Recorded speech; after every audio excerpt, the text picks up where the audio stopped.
Let's get a few words from Coach Jerry Yee. Coach, wala nang training pagkatapos. Pwede si Coach O na lang. Tapos na eh. Okay na yun. Kayo yung champion dito, Coach. Thank you sa yung mga nagpunta, the Biniljan community, ang dami natin dito. Management, of course, and Boss Frank, andyan. Sa girls, yun lang talaga. Okay. Hindi, Coach, konti lang, hapyaw lang dito sa season 99 natin. Of course, three-peat is very hard to achieve. Siyempre, prepared na lahat ng team sa inyo. But you still made it look easy. Lalong-lalo dito sa finals, it's another sweep. What was key for you here in season 99 para makumpleto tong three-peat? Ano yung naging susi, Coach? Naging susi.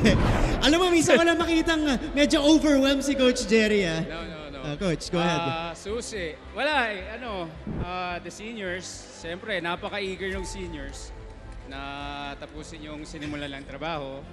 So, ayan, they wanted to go out with a bang, kumbaga. And then, yung mga bata, gusto nila i-replicate yung ginawa ng seniors.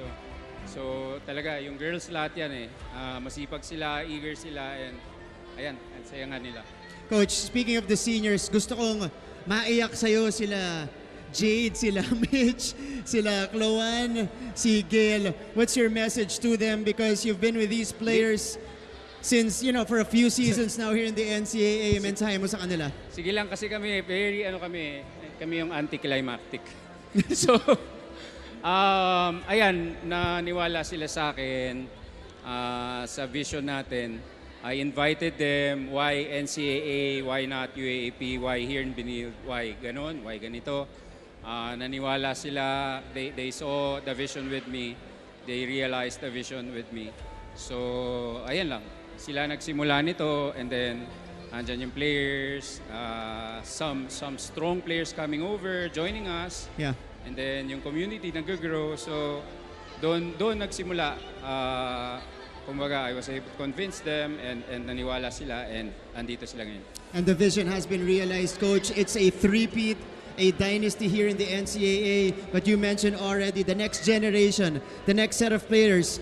I think it was a successful transition year for you, lalong-lalo na nagbibigay ka na ng playing time dun sa mga players mo. Pero ano yung gusto mong maging takeaway nila from this season na makakapagpatuloy ng winning tradition nyo sa Benilde?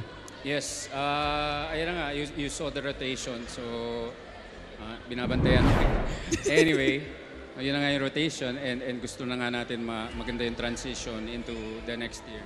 So, I gave them a break, pero binawi ko kasi I cut it short kasi we have to work na again. So, ganun talaga eh. Okay, pero worth it naman, Coach, dahil Of course. nakuha natin yung championship dito. Coach, congratulations. Mensahe mo, lahat ng gusto mong pasalamatan, this is your chance. Ayun na nga, the whole community came over. Ilang bus daw kami today.